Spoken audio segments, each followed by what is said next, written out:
I want to get to your local forecast now with Nicole Hernandez in for meteorologist Thomas Patrick. She's helping you get ready on this Monday. Hey there, Nicole. How you doing? Good morning. Hello, good morning. I'm doing well. I hope you are too.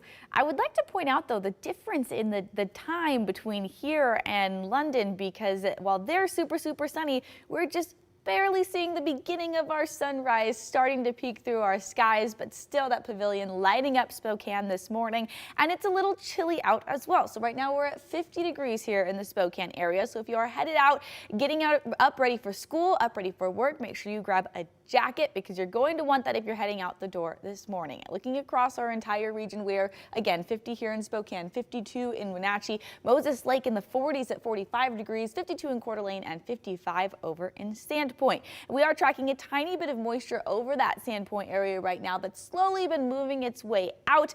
Just a few scattered showers that are going to quickly move their way out. For the rest of us, though, for the rest of the day, we're looking pretty clear. That's why we're going to just zoom right through this entire future tracker, because those clouds move out and we see mostly just sunshine for the rest of our Monday. That is also going to warm us up nicely throughout the rest of the day as well, with slightly above average temperatures. We're going to be in the 60s by 9 to 10ish, and then we're going to hit 70s around noon, and then we'll be at 76 degrees as a high for today, 75, 76 depending on what model you look at. A traffic alert now at 6:03 this morning. Parts of Sprague Avenue will be reduced to 3 lanes for the next month and a half. The city of Spokane Valley is working on a stormwater drain and crosswalk project. KREM 2's Malia Kamal joining us now live from Sprague Avenue this morning. Malia, tell us a little bit more about how this project could impact the morning commute. Good morning. Yes, good morning. Now I'm at Spokane Valley City Hall, and this is roughly where the project will be taking place. It's a 3-block project. Now, the city of Spokane Valley is hoping to pilot a 6-week project. Now, the city's goal is to find out the impact of reducing lanes. Now, information from a preliminary traffic study looked at the difference between 3 lanes versus 4 lanes. They found that 3 lanes gave enough room during peak traffic hours and supports traffic. This might be surprising to hear because many of you know how busy this area can get.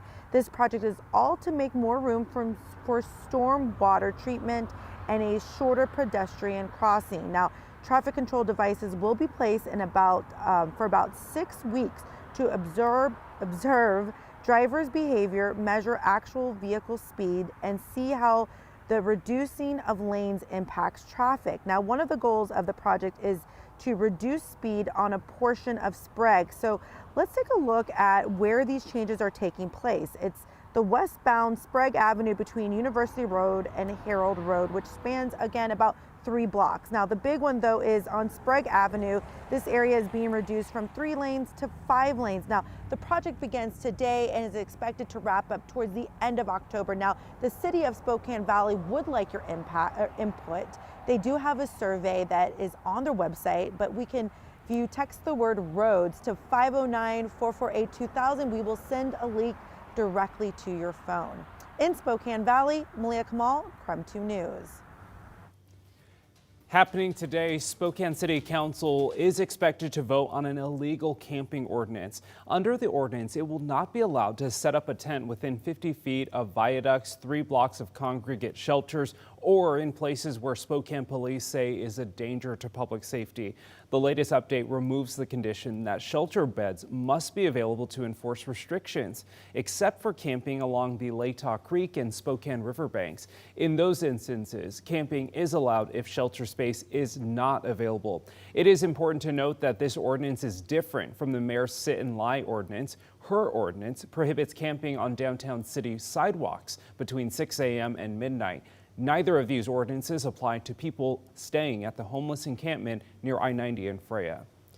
Meanwhile, hundreds of people showed up to clean up the Spokane River on Saturday. Every year, volunteers help remove more than 4 tons of trash from the river. They spread out across 16 locations along the river, from as far west as Downriver Road to as far east as Magnolia and Riverton.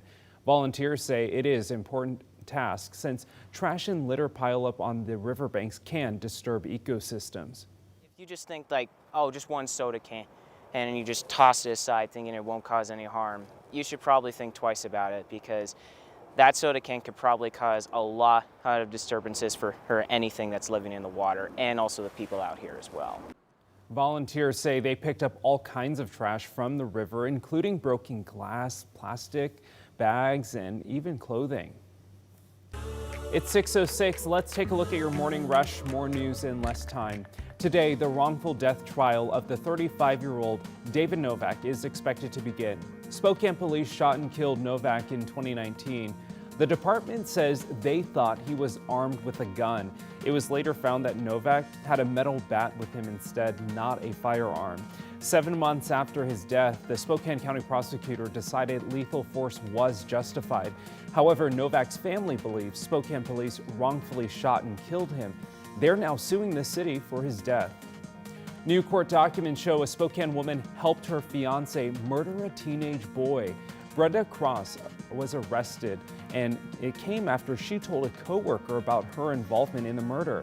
Cross, the fiance of John Eisenman, allegedly told a human resources employee at her work she and her fiance were both responsible for the murder of their daughter's boyfriend, 19-year-old Andrew Sorensen.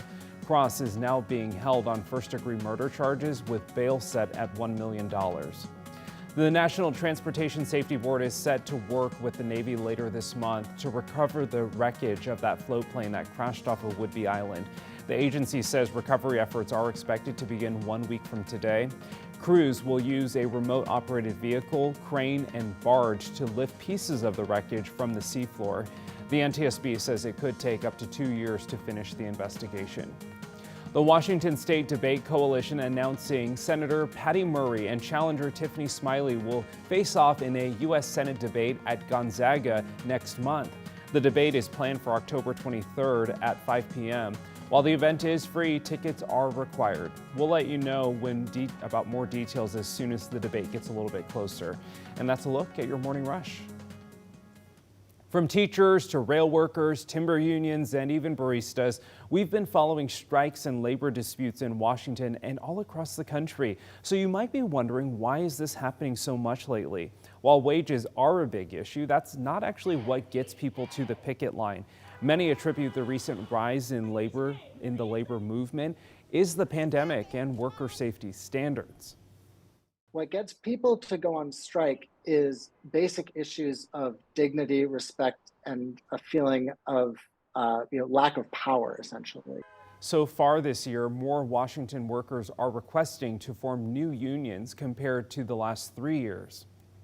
After more than 2 years of being closed, the West Seattle Bridge finally opened back up on Saturday. The bridge that connects West Seattle to the rest of the city was closed in 2020 for repairs.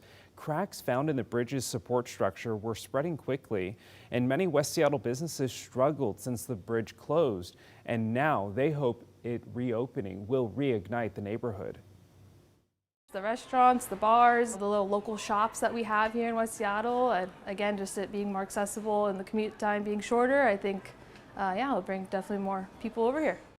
The 1,300-foot-long bridge is historically the city's most used roadway. Officials say more than 100,000 vehicles and 25,000 transit riders used the roadway every day before it was closed.